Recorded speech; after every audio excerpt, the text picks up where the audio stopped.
Hey guys, how you doing? It is now after midnight, so it is the 16th of January 2017. Welcome back to Thrive and Survive News. This is Rich here.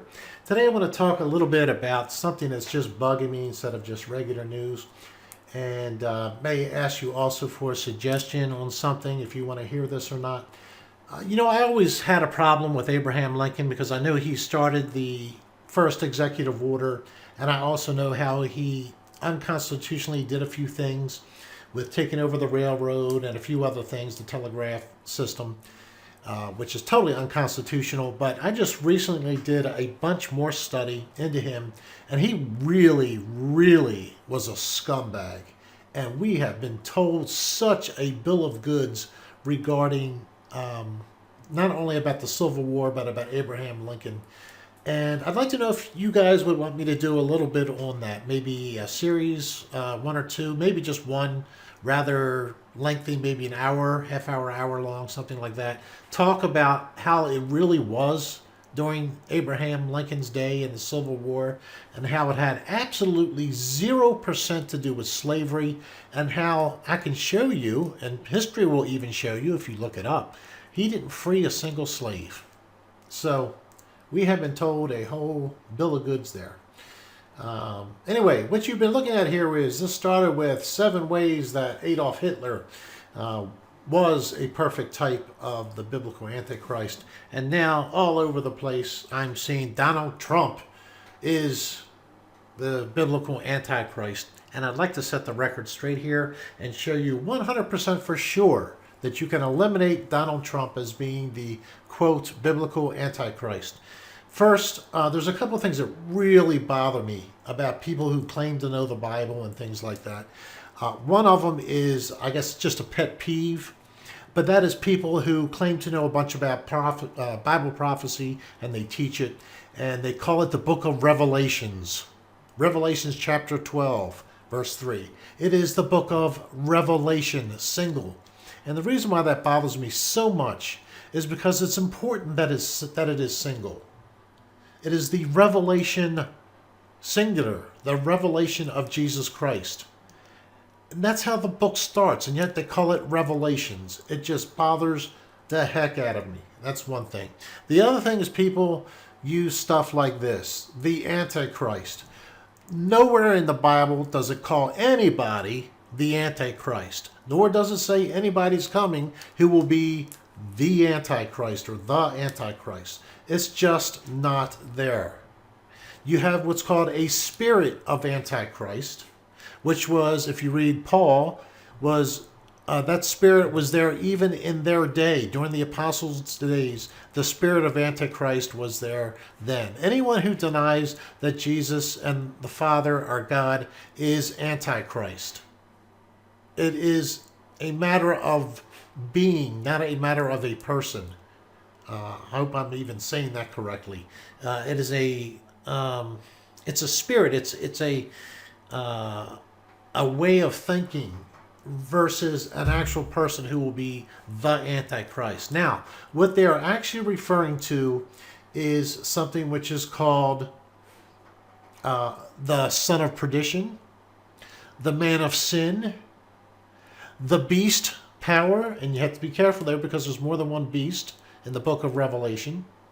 That's where that's the only place where you find it's a beast power. But that would be the ruler of a nation at the end, who is what's called the son of perdition or the man of sin.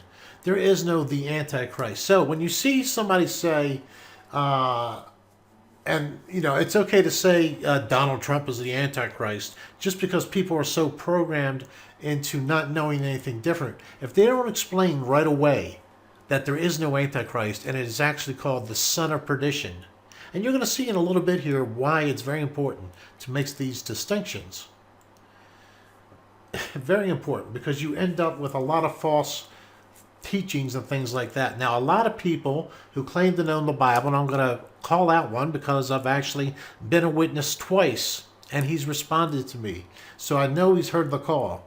And that is Round Saturn's Eye, who I think otherwise has done some pretty decent work with some things in the past. I don't know about all of his stuff. I do happen to know that he's got his own issues that he has supposedly overcome as a Christian, and good for him, and things like that. But he has made several videos where he shows that Donald Trump is the Antichrist.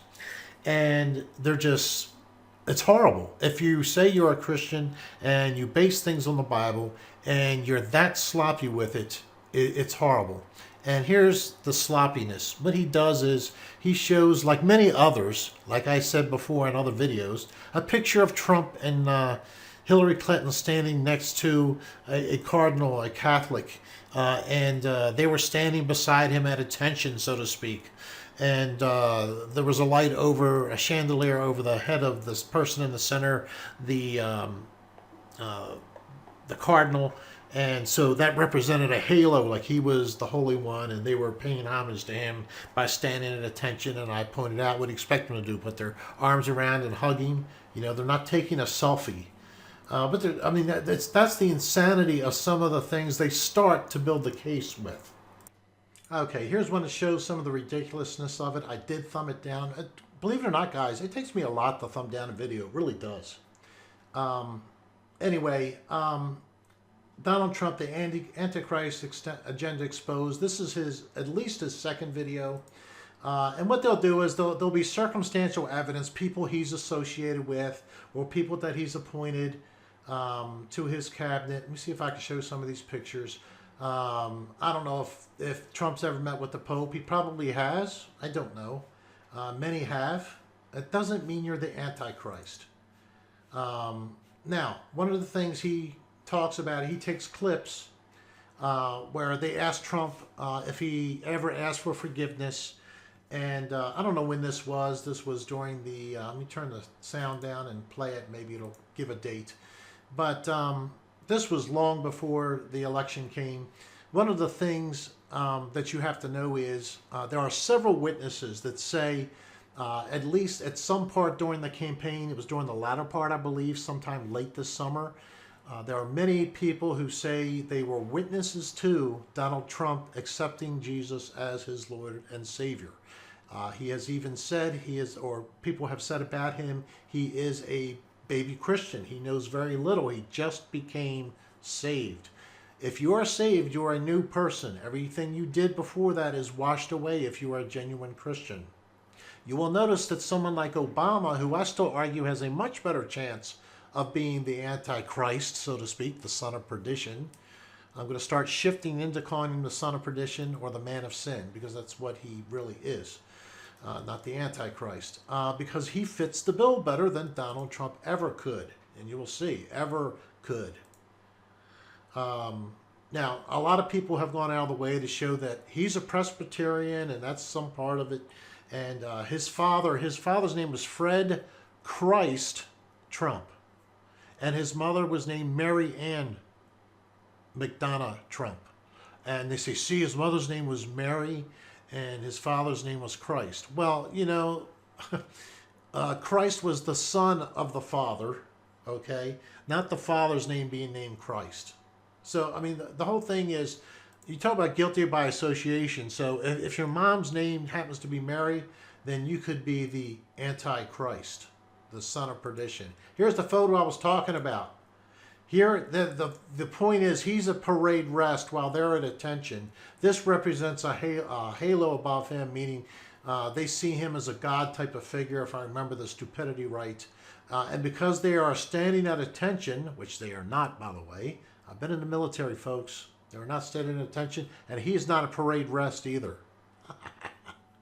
But anyway, this, I'm sure, was taken at the, what's it called, that luncheon they do every year? Obama, everybody does it. Anyway, it's the Catholics are there, and the Catholics host it. It's the luncheon for the journalists that they do every year.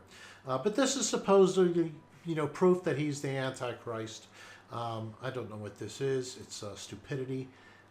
If you want to know who the Antichrist is, or the son of perdition, the man of sin, don't you think you should go to the source that talks about it, the Bible? Oh, yeah. They're having it because when he was growing up, Norman Vincent Peale was his pastor. Donald Trump talks very fondly of him, and he was into all this occult type of things. Hey, by the way, guys, I just recently found out that the Illuminati supposedly has a good side and a bad side. You have the Scottish side, and then there's another side. I can't remember which is the good and bad. It's new revelation to me. But I saw a list of presidents and leaders and things like that were from the dark side, so to speak, and those that were not. And it makes sense when you realize the difference, that there's two different branches. And unfortunately, they've all been lumped into one. George Washington, for example, most people know he was a Freemason, but he was of the good side, the side that's not the Rothschild, Queen of England type of branch. Anyway, now the other thing, of course, they do is because Donald Trump makes that sign with his hand. It's the 666 sign. Let me see if I can find it. You know, he does it about every speech. And they're like, see, that's to tell people that he is part of the Illuminati. Well, how many times does he have to tell them? He will make that sign about, I don't know, if it's an hour or two speech, he might make it 75 times.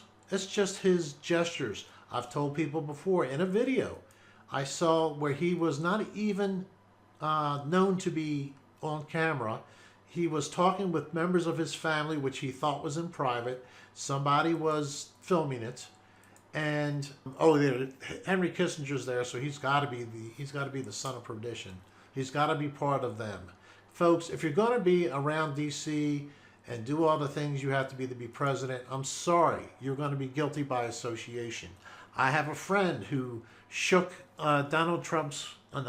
he shook Bill Clinton's hand, and he was in the White House, and he was also around Hillary. Does that make my friend a member of the Illuminati?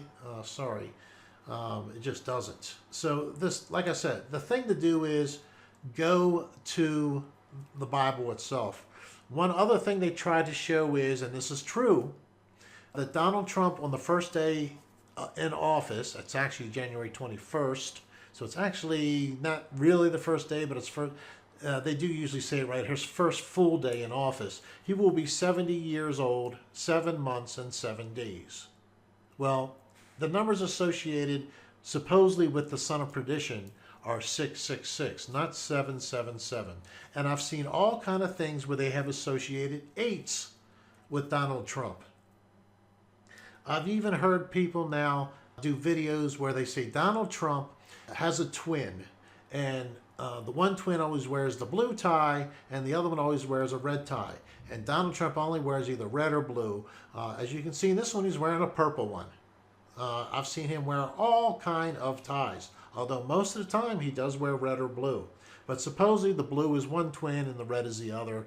It just doesn't hold water. It just doesn't. It's crazy.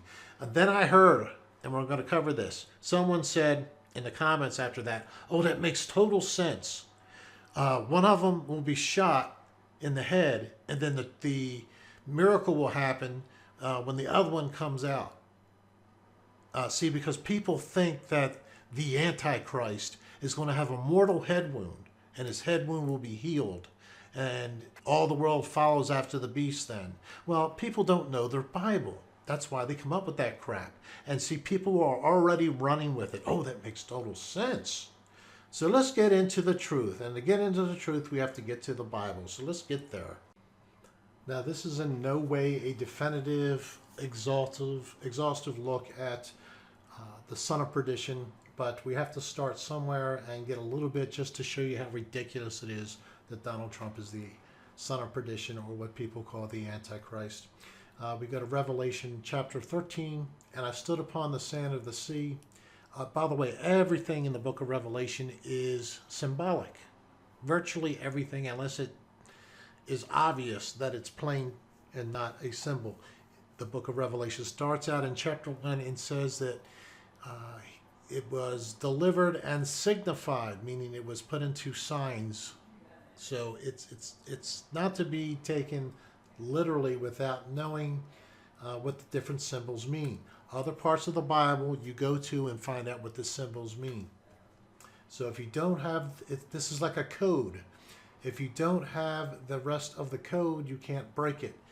This was a perfect way to write this without, so if you're not a Christian, you can't understand it. If you are, you will understand it, or you have the ability at least to understand it. But it's amazing how many people don't, even with the key. And I stood upon the sand of the sea. That's John, one of the apostles. He's the one that's writing. The sea represents a group or multitude of people. And I saw a beast rise up out of the sea, having 7 heads and 10 horns, and upon each of his horns 10 crowns, and upon his heads the name of blasphemy. Now, let me tell you that without going there, you can look this up. This is almost a universally accepted translation of this, if you will. Daniel and Revelation are very similar to one another, and when you put all the symbols together, the beast that rises up out of the sea, having 7 heads and 10 horns, horns and crowns, they represent powers, and upon each of its heads the name of blasphemy. The head is actually one of the powers, as we will see, and is what Daniel states. A head is a nation or a power, a group. It could even be, let's say the European Union could be a head, or Germany could be a head. The United States could be a head. Greece could be a head. And upon each of his heads the name of blasphemy. And the beast which I saw was like unto a leopard. Now when you go back to the book of Daniel, the leopard represents an empire. These different empires, they started with Babylon. They went down to, it also goes back to a statue in Daniel chapter 2, I believe. And it starts with Babylon being a head of gold, and then you have the Syrians, which is silver, and then I believe it's the Greek Empire, and it ends up with the 4th beast being the Roman Empire, and it is the one that will be in charge at the end. It is right now. Now you can take that symbolically as the United States has an eagle. I can get real deep into this. Another way to look at it is the Vatican, which runs all nations. Where is it centered? In Rome. So anyway, I don't want to get into a deep theological discussion here. The point I'm trying to make is these different animals represent different kingdoms, different world kingdoms, powers through history. Now, let's say we're talking about the Roman Empire. How many people were kings of the Roman Empire, Caesars? Many of them, many Caesars of the Roman Empire. The Greek Empire had, it had Alexander, and then after it had 4 generals that took over. There were several people that could be in charge of each empire. Like in the United States, we have different presidents, but the United States is a power. I hope that makes sense. And the dragon, which is Satan, gave him his power, seat, and authority. Satan is the one that sets up all the kingdoms on the earth right now. So these heads, as I see here, and everybody practically out there will tell you, until you get to verse 3, that each one of these heads represents a world kingdom. You go back to Daniel and you find out exactly which ones they are. You can even, in some cases, get down to knowing, okay, that was Alexander the Great that did this. There was a horn or 2 horns and then a little horn. One of those horns ends up being most likely the Pope. And it's specifically probably a pope, but it could be the Pope in general as a ruling part of that empire there. It gets a little complicated. There are 2 beasts here. One comes out of the sea and one comes out of the earth. In any case, in verse 3, here's where people go nuts. And I saw one of its heads as it were wounded to death, and his deadly wound was healed, and all the world wondered after the beast. And they worshipped the dragon, which gave power unto the beast. And they worshipped the beast, saying, Who is like unto the beast? Who is able to make war with him? In verse 3, all of a sudden, these kingdoms or these powers that lasted in many cases hundreds of years, all of a sudden it's an individual that gets shot in the head or has a head wound. Nowadays, they always say it's shot in the head. I've even heard people say it has to be shot in one of the eyes. Where do they get this crap from? This is coming from a non-understanding of the Bible. You can't call heads, all right, individual people. You can't all of a sudden just switch it. Now, this probably refers to the United Nations, and I'll tell you how it would make sense. It doesn't have to be the United Nations, so don't lose it there if you think you have another interpretation. I saw one of its heads, as it were, wounded to death. Before the United Nations existed under another name. I don't know how many people know that. What was it called back then? I got to look it up. Sorry. Actually, I remember. It was the League of Nations. The League of Nations ceased to be, and then it became the United Nations. You could call that a fatal head wound. And its mortal wound was healed when it came back to being a nation again. You could even argue Israel. It used to be a nation and a power. It ceased to exist for a long, long, long time. And then it came back again. But it's never been a world power. And so it's unlikely that it's referring to Israel, correct? Hopefully you can see that.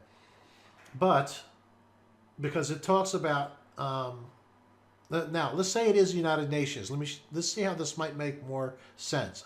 I saw one of its heads, as it were, let's say this is the League of Nations, wounded to death. It ceased to be. But then it came back again, and the deadly wound was healed as the United Nations. And all the world wondered after the beast. All the world belongs to the United Nations, does it not? And they worship the dragon, that's Satan. And I could easily show you how. All you have to do is look at the mural at the United Nations building where the Security Council meets. It's all Satan worship, which gave power unto the beast. Now, if all the nations are run by Satan, and they are, this fits perfectly with the United Nations. And they worship the dragon, which gave power unto the beast, and they worship the beast, saying, who is like unto the beast? Now, when the United Nations reaches its full potential, and if all nations work together, they will say, who is able to make war with the United Nations, with him? Makes sense? And there was given a power unto him, and a mouth speaking great things and blasphemies. And power was given unto him to continue 42 months. Now see, 42 months, we're getting into, is this literally 42 months, 3.5 years? I've seen it argued, and argued probably pretty well, that this could be thousands of years. Now, I don't want to get bogged down with this because I don't want to get into who it really is or whatever, but to say that it's one person that gets shot in the head and then comes back and he lives for 42 months, whether that's a literal 42 months, 3.5 years, or much longer period of time, it doesn't matter. It just doesn't matter. But it does not identify the son of perdition. It just doesn't. Unless it is a person leading the world together as one. So to me, this is not the United States. It could be the United Nations. And whoever it is given power. It was given power unto him. It could be that power, just the United States, United Nations by itself, to make war with the saints and to overcome them. And power was given unto them over all kindreds and tongues and nations. That no nation on the earth has ever had this power.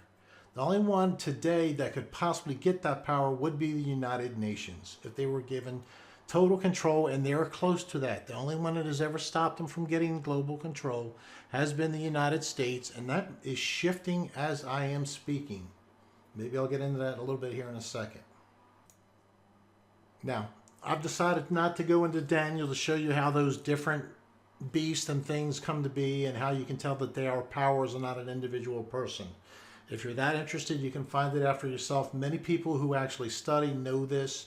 That is, at least the majority interpret the Bible to be that way. It's not individual people. They are powers that arise out of the earth, different time periods, sequentially. out of the earth.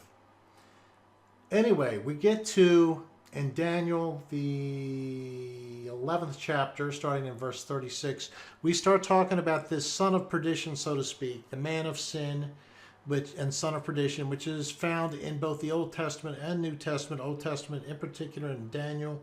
New Testament, it's all over the place, really. It's not ever in one place a lot, but it's in Revelation. Paul spoke about this person. You can find this in several places. In any case, now we are talking about a specific king. And the king shall do according to his will. Now, this could be the head of any nation. It doesn't have to be a king. It could be a prime minister. It could be the queen of England. Actually, it would have to be a male. Otherwise, it would say queen.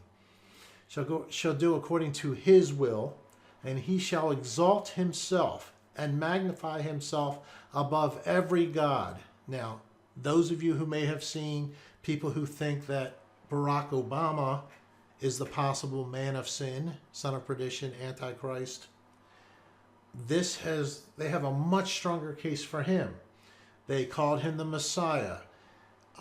Newsweek and Time and different publications showed him as God and, the God of all things. People have drawn him with as the Messiah. There are so many things that people went to show that he is the Antichrist in it. You don't have to go hard to look for Obama. And shall speak marvelous things against the God of gods. And this would be the actual real God. If you don't know it, and if you don't believe it, you're probably not ready for this channel. Barack Hussein Obama is a Muslim. He is not a Christian. If you don't believe that, you need to look up Barack Obama, Muslim faith, George Stephanopoulos interview, where Barack Obama said something no Christian would ever accidentally say in a billion years. And that is, Barack Obama was interviewed by ABC's George Stephanopoulos, who is a friend of Obama. We all know that the media has been exposed. What most people thought was conspiracy theories for a long time is no longer a conspiracy theory. The major networks, major cable channels are all in the bank for the Democrats, for the progressives, etc. There's no guesswork about it now since the WikiLeaks revelations. In any case, when he was being softball interviewed by Stephanopoulos, these people who interview Barack Obama or people in the Democrats often filled in for their mistakes and helped them, and Stephanopoulos did it here. In fact, I've got to find it and play it for you. Let's not play games. What I was suggesting, you're absolutely right that John McCain has not talked about my Muslim faith, and you're absolutely right that has not Christian come faith. My Christian faith. Now, have you ever heard anybody ever who was a Christian accidentally say my Muslim faith? He wears a ring and it's verified. His ring says there is no God but Allah. In any case, if you don't want to believe that, fine.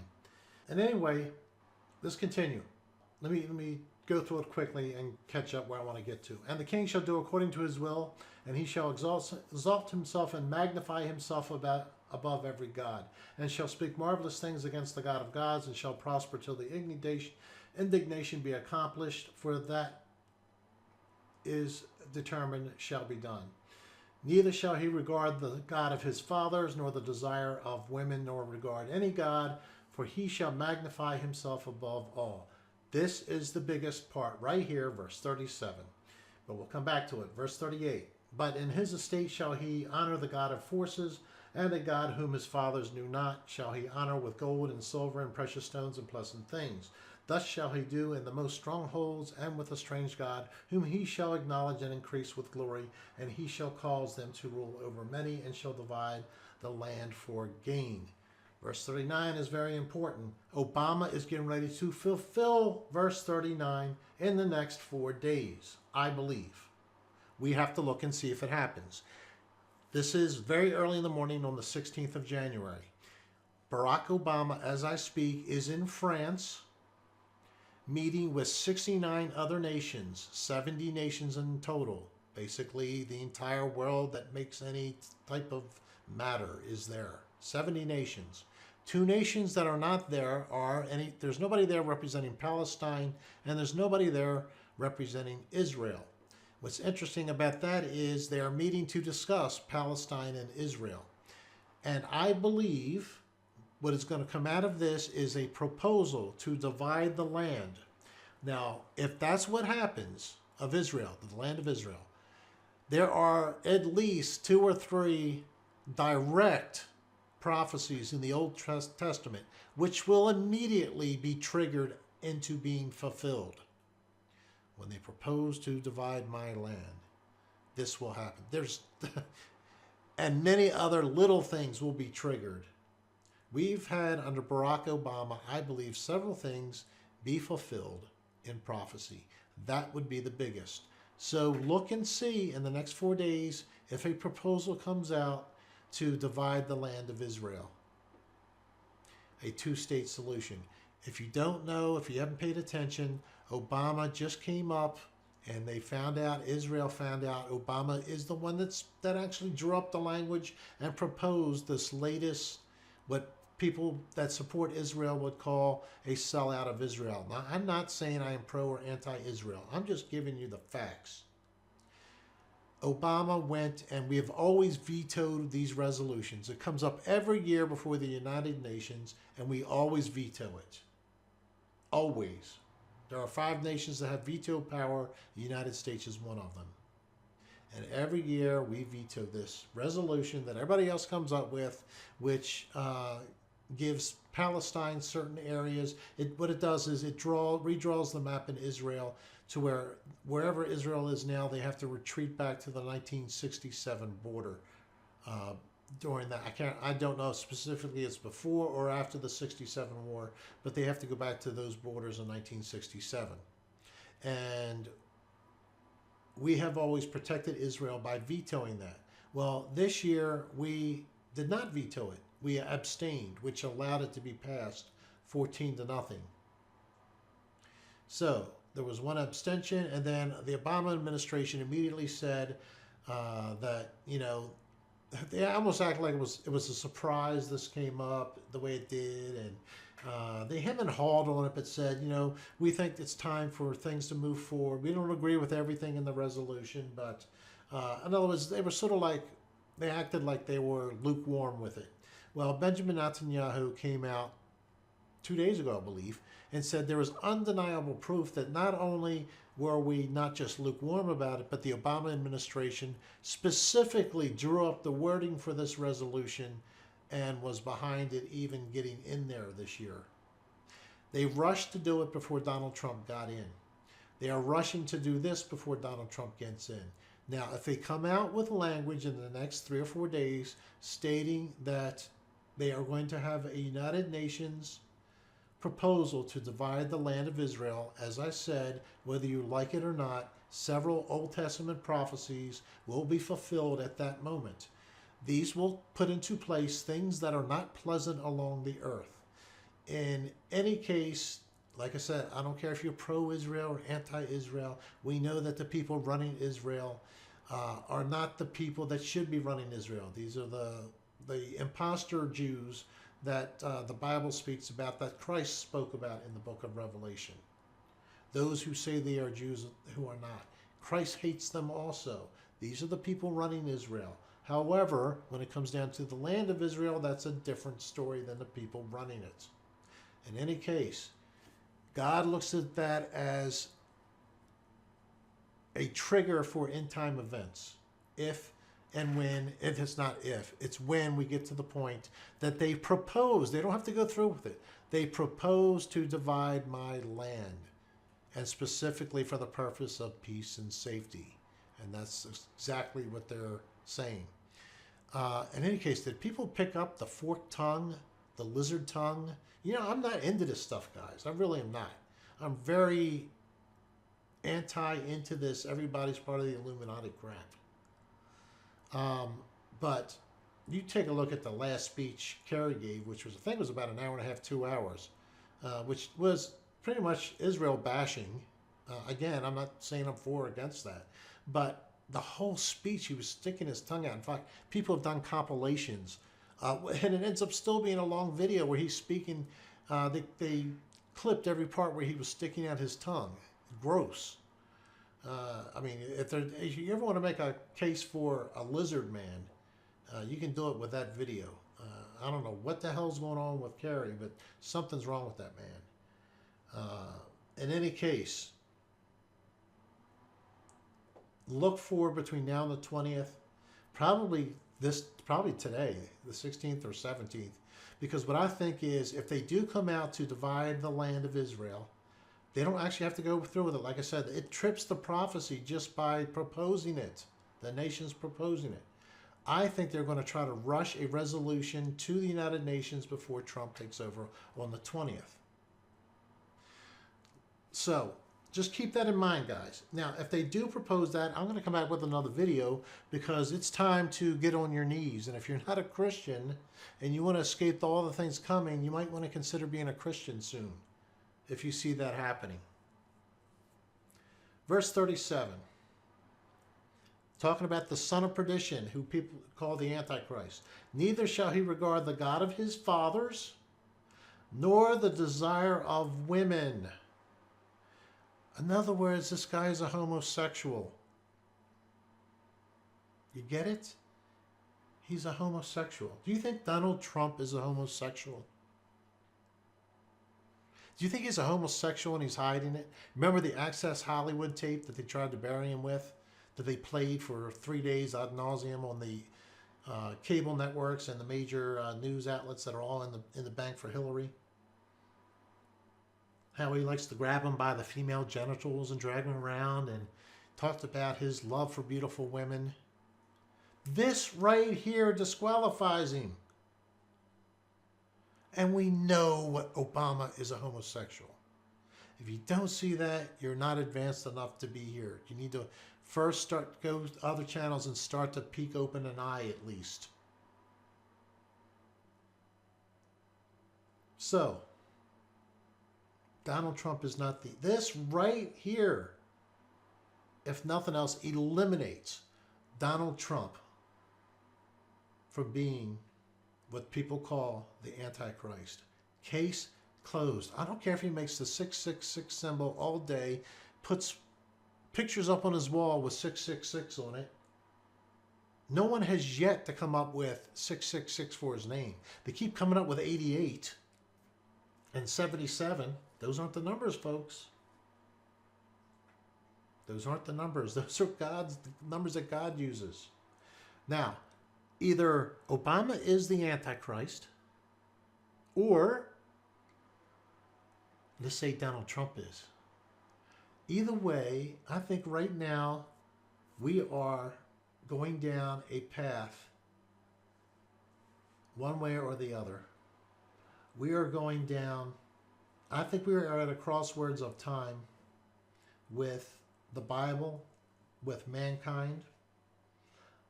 And I have this feeling God is deciding right now, does he extend and give us more time? Or do we kick off the end time events right now? I don't know why I feel that. It's just the way I feel. It's probably wrong, but I'm just expressing to you guys what I feel. I'd like to know what you feel. But I think between now and the 20th of January, a lot of stuff is going to hit the fan. You know, Obama just yesterday, I think it was yesterday, put through an executive order increasing the ability of the president and the government to do surveillance on people. And the Democrats are crying, why are you giving Trump all these powers? See, guys, I don't think he's giving Trump the powers. I think he's expanding it for himself. Did you know on Inauguration Day, Trump is still going to be in France? Now, here's the deal. If they try to get this resolution through, if they do come out with one and try to get it done before the 20th, then I've been calling this to my friends and family for a while now. We're either on God's plan A or plan B. Plan A would be what most people would be considered to be good, the good plan. And that as Donald Trump comes in, the Trump prophecies are basically true. If that's the case, I'll start covering that. I will do a little series on that. So you don't have to watch 6 hours of videos to pick up on what I'm talking about. But we will have not only a revival of America massively, but in the church also. On the other hand, if we are going down path B, Trump doesn't make it to be the 45th president. Obama stays in. No matter how that's done, he stays in power. And we are at the end times then. And all hell's about to break loose. Literally, probably within hours of the time Trump should have been sworn in. And if they make this proposal to divide Israel, I will come back and let you know what I believe are the details of Plan B. And Plan A also, I guess. So I'll leave it at that for now. I just wanted to prove to you, using the Bible, that Donald Trump cannot be what people call the Antichrist. It is absolutely impossible. Unless you think a 70-year-old man would suddenly become a homosexual. Do you think that's going to happen? I don't think so. And I don't think anybody believes Donald Trump is a homosexual. So anybody that comes out and says he's the Antichrist, and especially if they're a Christian, they should be ashamed of themselves. They don't know what they're talking about. Thanks, guys. I appreciate it. This is a little bit different, I know. Give me your feedback and thoughts on some of the questions I asked. Do you want me to cover this type of thing? Do talk about the Civil War if we have the time? Different things like that. God bless all of you. Thanks for stopping by. Take care.